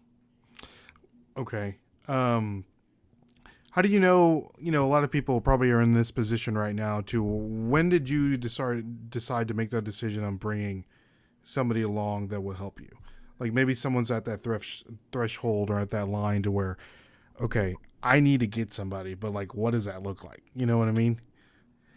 I think it's really based mostly off finances. Can you afford to pay for help first? Obviously, you don't want to bring on help too early and you don't have the means to pay them, because that's bad. You need to be able to pay the people. I think we went like full force and we brought on my mother-in-law, who helps us pretty much full time at this point. So we were making enough to pay our full-time income. You could start slower. Like if you have, a lot of people use like a neighborhood kid down the street that wants to make a little bit extra money. They're 16, 17 years old, and they don't want to go get a normal 9 to 5. So you reach out to them and you're like, hey, can you come do some listings? I know you're on the computer all the time. Can you learn how to do listings? And I'll pay you X amount of dollars per listing. I think that's a really good way to start. Yeah, but I think the most important thing is have means to pay that person. And if you're behind on work, if you just bring in that one person that you can bring in to do that one task that is the most tedious task for you, offload that to them first, and then you're going to make more money because you're going to be able to focus on the things that you're actually making the most money on. For example, when we brought her on, I was able to focus more on building the Whatnot, loading the Whatnot shows in early instead of doing it at Saturday at 5 o'clock, finishing my show right before I was having the show at 8 o'clock. Now they're loaded on like Tuesday. So it helps me out. So I'm able to load multiple shows a week. So now I'm able to focus on something that's making consistently more income week after week instead of, focusing on doing the tedious listing tasks. Okay, nice. Kevin's got a great question. He says, here's a question. If a lawyer that makes $200,000 a year and also a reseller that makes $10K, is he not a reseller because he makes more doing something else? I guess that has to do with the person, right? Because, I mean, like with me, I work a normal job and I'm a reseller part-time, but would I consider myself a reseller? Yeah.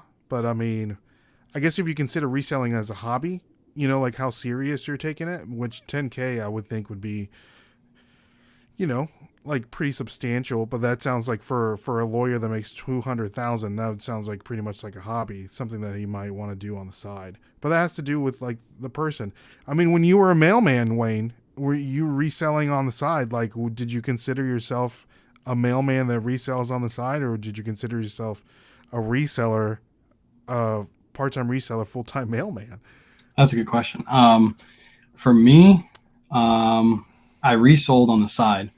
I didn't really call myself a reseller until I left that mail job. That's when I became a reseller. That was my sole form of income. And I was actually making more reselling while I was working that full-time job. And as soon as I started doing that, that's when I transitioned to becoming a reseller.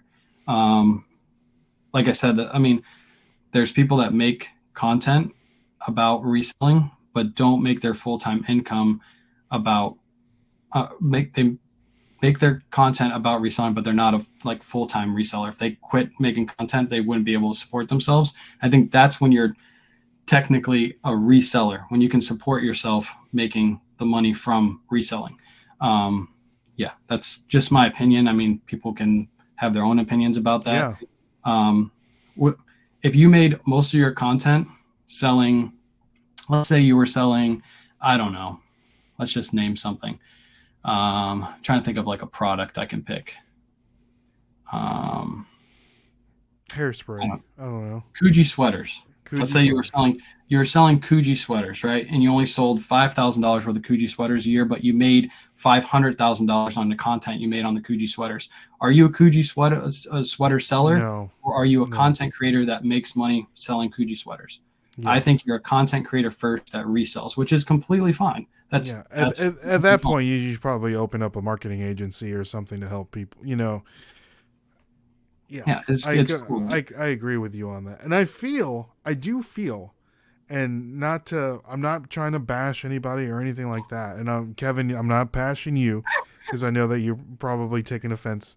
But I do feel that there are some people in the space, not to name names, that want to be just strictly content creators that use reselling as a vehicle to become internet famous.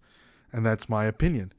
So, yeah. Which again is fine. Shout out to Wyatt. Me and Wyatt have had this conversation on live before, and he's told me he's a reseller, but he loves to make content, and that's where he's making most of his income from, is making content. And he's even said it, like he doesn't consider himself like a reseller. He said it on live before when we were on live, which is cool. I mean, that's awesome. Yeah, I mean, that's cool for me. I don't have any problem with it. I don't really care at the end of the day. If you make your money how you got to make your money. Everybody's got to pay their bills, and that's what we're here for, is pay our bills. So yeah. Chris is saying, wouldn't you say that you are what you spend more of your time doing? That is a great statement, Kristen. In that case, I am a full-time Seinfeld watcher. I spend a lot of time watching. I watch literally zero TV. The only TV I watch is when the Titans are losing usually, and that's, it's bad. It's really bad to watch. Kevin says, I know, Ray, I agree with your opinion of Dave, LOL. I only ask because Reddit tells me I'm not a reseller, because I forgot that you're like a Reddit villain. I sold the same amount of money 10 years ago reselling as I do now. I resell then and I am now. So, yeah, that is a great statement there. And guys, if you want to learn more about Kevin's transition into becoming a full-time reseller, hey, check out an interview that we did with Kevin here on the podcast This Week in Reselling. So, yeah, I identify as a reseller. Yeah, I guess we're just putting pronouns, to each other now.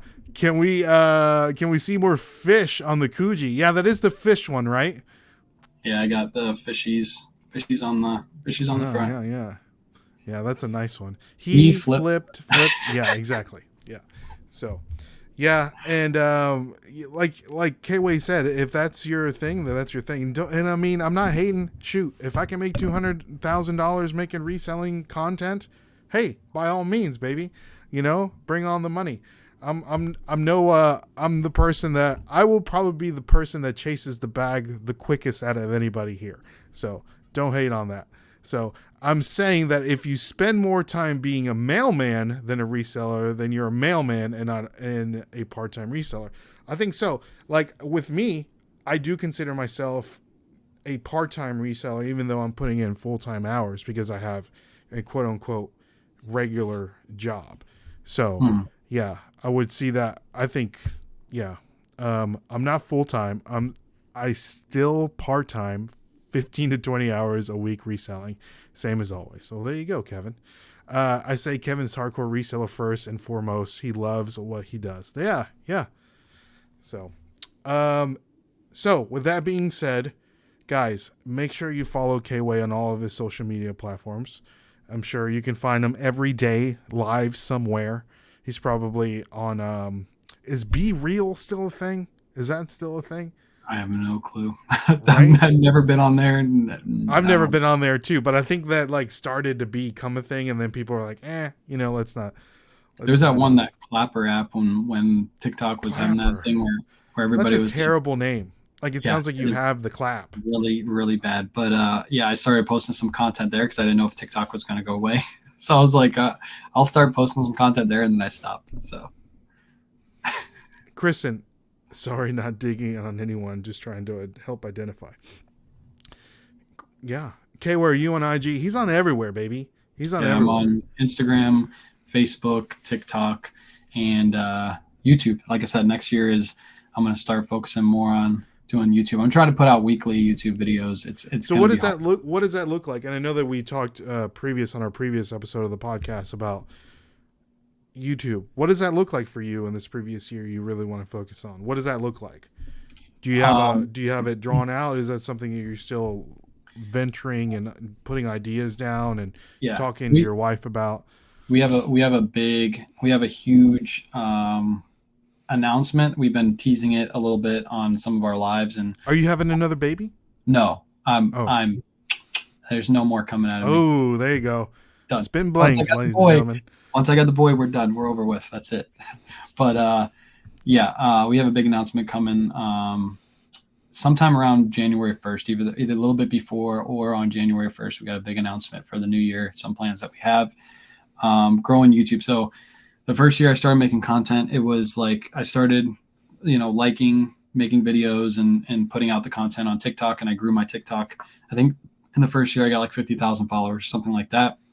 Maybe a little bit less, maybe like 30K or something like that. And then the following year, I started going Facebook, and this year we hit 100,000 followers on Facebook.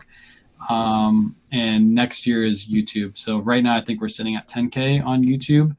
I want next year that to grow to like 50K. And I think if we consistently put out the same content we are doing lives, like basically every single day, putting out a full piece of YouTube content, like 30 minutes long, of thrifting, or maybe like a 15-minute tutorial video. You'll get that in like 6 months. If you really put it down, you'll get it in like 6 months. Yeah. I always set my goals low. I know, because I want to try to complete them. So I completed all my goals this year. I think I hit all my numbers and everything I wanted to hit. I think next year we'll grow the YouTube.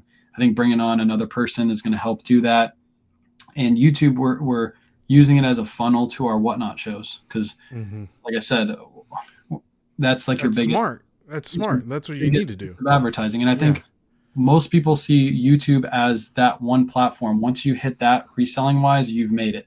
I don't know why that is. I don't know why like eBay reaches out to solely like just YouTube creators to put on their whatever they do, because there's so many good resellers on places like TikTok. There's so many good resellers on places like YouTube. There's lots on Instagram, and those are like all put off to the side. So I think that last piece is what we need to have. And that's what next year is going to be all about, is growing that YouTube so we can funnel people into our whatnot shows and people can see like we're consistently selling really good stuff to our following. There's, no shadiness. There's no selling junk. We really want to grow that. And the easiest and best way to do that is through social media, and growing YouTube is that last piece. So putting out a piece of content every single week is going to be key.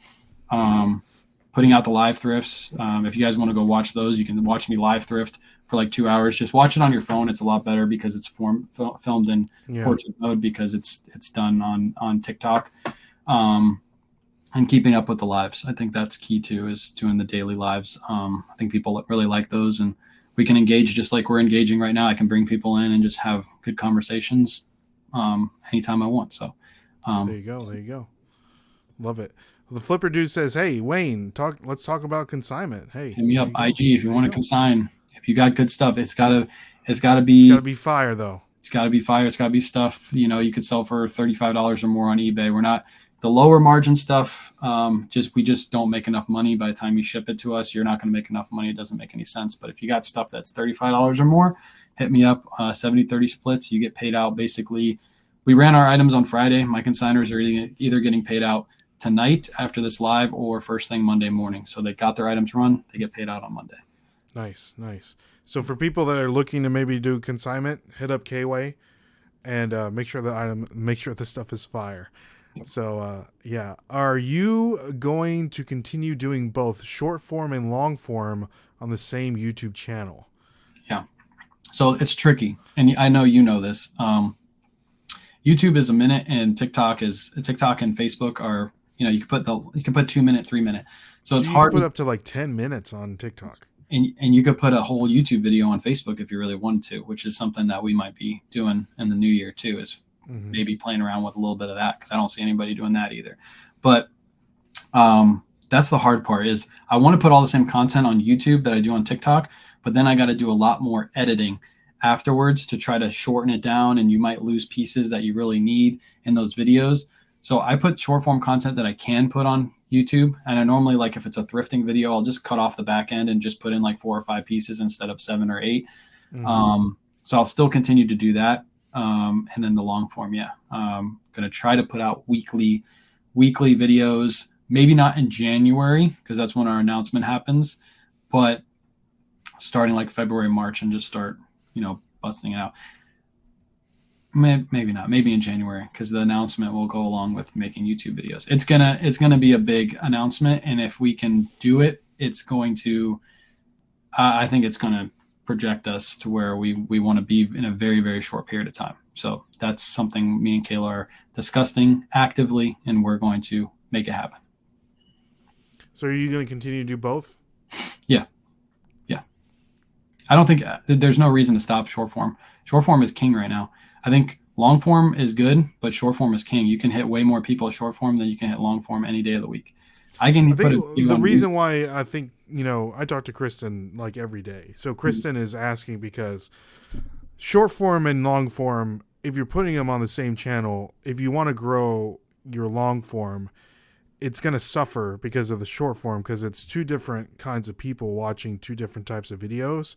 And then your YouTube channel, like the algorithm gets it confused because they see that your short form video is performing well, but then your long form video isn't, because it thinks it's like the same kind of thing, which I think they need to fix that. And then it's not working. So you'll see somebody like have like 100,000 subscribers, and then they'll put on like a long form video, and there's only like 1,000 people like watch that video. You know what I mean? So, and then the money wise, the money is in the long form on YouTube than not in the short form. TikTok is a completely different animal, but if you want to make money, it has to do with the long form. So that's why she's asking that question, because I think if you're focused jumbles on it up. if you're focused on views, I guess that makes sense. But for me, I wonder how they can answer this too. I wonder how you feel about lives and short form content, because lives are technically long form content that I'm putting out that I'm live right then. And my short form doesn't suffer when I'm live. I also put that live video up on YouTube, and I don't think it makes it suffer. I think you have two different audiences, and there's a chance for, if somebody watches a short form piece of content, to come and watch your long form piece of content too. Obviously, short form is going to hit more people because more people are going to stick around and watch a shorter piece of content because it's quicker. If you get your point across and you make a really good short form piece of content, that can hit 1 million views in a day. Whereas if you put a really good YouTube video out, it's very, very rare that hits 1 million views in a day unless you have a huge following. So I don't really think putting both out will hurt you. I think in the end, if you keep the short form going and you keep sucking people in, more and more people, your long form will grow too, right along with your short form. In theory, but a lot of people have debunked that theory, and it depends on what you want to do. Like if you want a lot of subscribers, do short form. If you want a lot of views, in theory, it is a theory. It is, we can talk about this to the cows come home. So like I think too, someone that is a professional YouTuber like Kevin says, I suck at short form, but not as good as KAYWAY. It just works fine to do both on Whatnot, but it's harder on YouTube for sure. So it depends on what you want. If you want followers, short form all day. If you want the money, then it's long form, because YouTube will pay you because of those. It depends what you want. You know what I mean? So yeah, I get it. Well, I guess for YouTube maybe, but if you grow your short form on TikTok, you grow your following, you're able to move those people, because I was able to move a lot of them from TikTok to Facebook. And that's different. Exactly. That is different.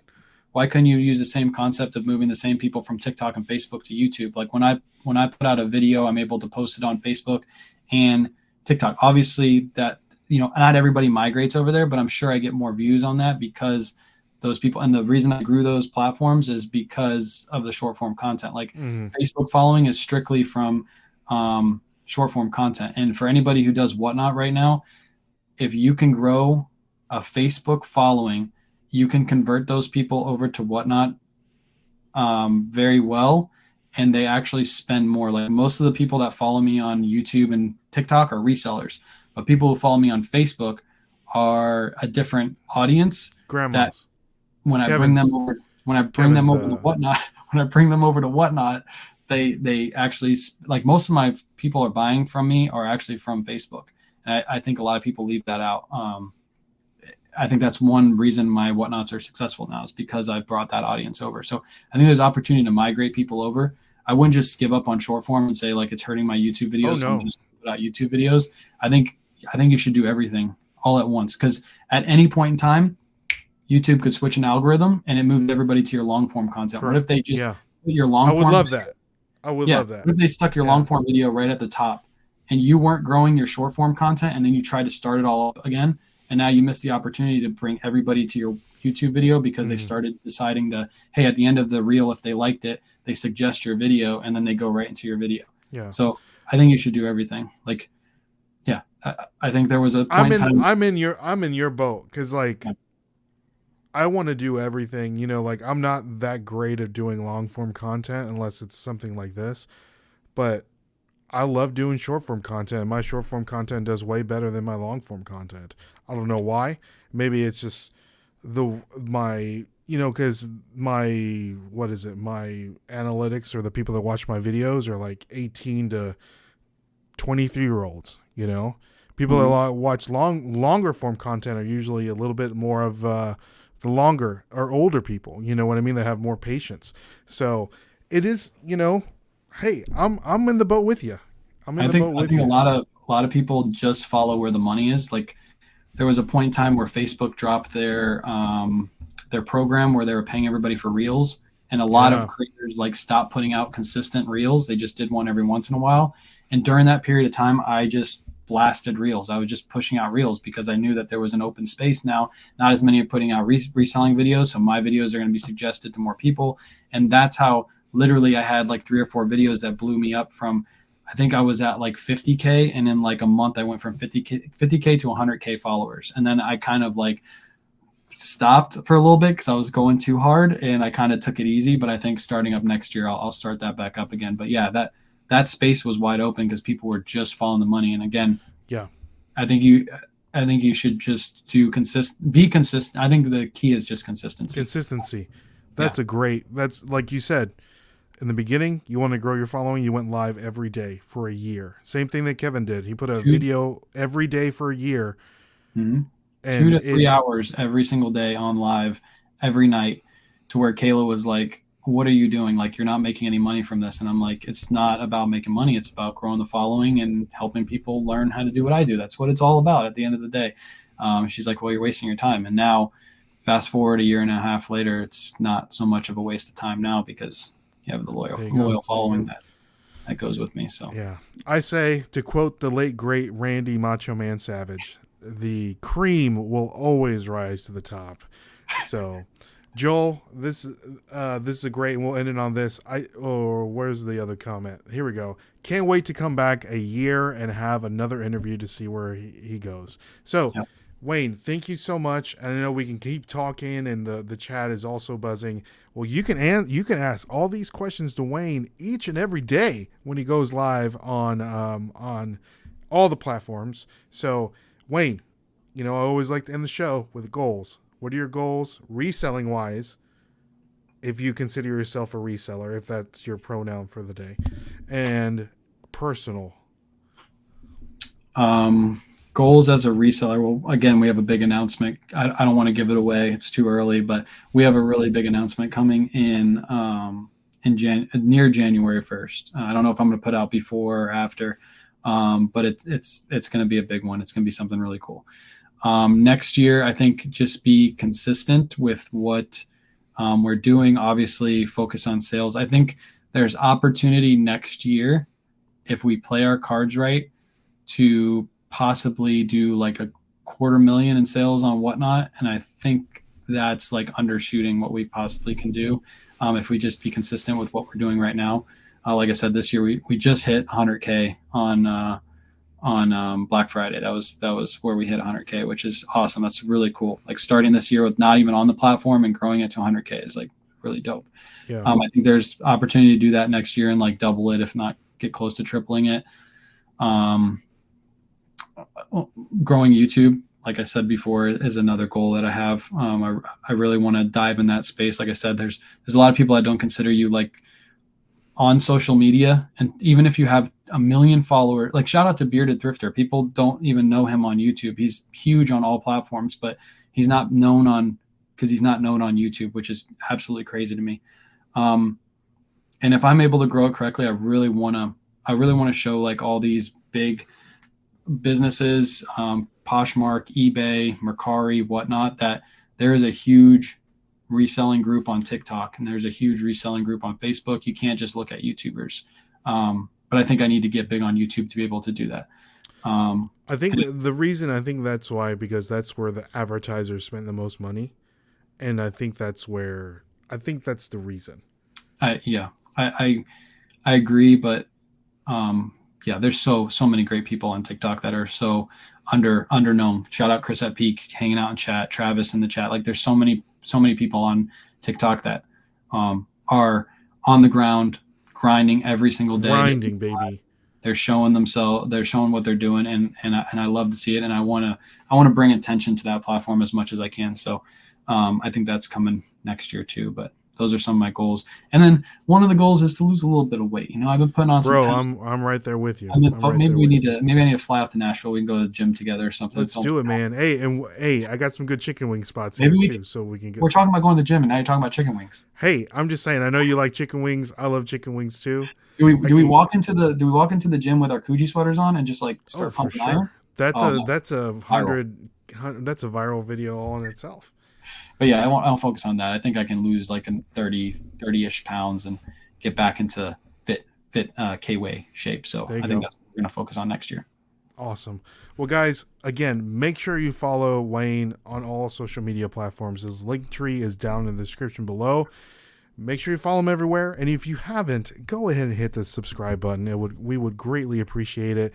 We give you these great conversations each and every week. We've been doing it for a long time, so we would appreciate if you do subscribe on everywhere you're listening to this or watching it here on YouTube. So anything else for the people, Wayne? Oh, I got nothing. I appreciate you guys hopping in, everybody that came over from all the platforms to hang out and chat and, watch the whole live. And make sure if you made it to the end, make sure you do what he said, like the video, subscribe if you haven't already. I'll make sure I push this out to as many people as I can too, so we get some new followers and subscribers over to you. So appreciate you having me on again. Yeah, we'll have to do this sometime next year. We'll meet up. We'll do it in another 9 months. Yeah, another 9 months. We'll come back and there's rumors. I'll give you something exciting that we might be working on here. I'm kind of planning on a reseller meetup here in Nashville, like around April. So if it's for sure, I will let everyone know. I would love to see everybody and meet everybody in person and talk about reselling. I love Nashville. I've been to Nashville. I love Nashville. When is the new stadium being built, by the way? When is that supposed to be? I mean, everything is they've already signed all the contracts and stuff. So I think in 4 years it'll be ready to get done. Gotcha. 4 years. So gotcha. It's a long build. This is fun. I'll definitely have to make my way. When is Kayla? Oh, Kayla goes live in the morning. She's not very it just matters on when the kids are not home and she doesn't have to deal with sick kids. She's on mama duty. She's doing the mom duties, but she normally goes live in the morning. So if you want to follow my wife, Kay the Book Nerd, she goes live over on TikTok. She's normally hanging out here in here with mom in the morning, doing some listing, showing how she does a listing process, all that good stuff. So if you want to follow her, make sure you go follow her. She's growing her Facebook a little quickly. I like to see it. So. We would love to see Kayla next time. Next time for sure. You want me? I can go take the computer and put it right in front of her in the bed, and she's just laying there. She probably would hate that. She's going to hate that. So she's probably listening to this right now. So shout out to Kayla. So everyone, Thank you all so much. We do greatly appreciate it. And like always, my name is Ray. KAYWAY Shop. And we will catch you guys on the flip side. See y'all and God bless. Peace. Peace.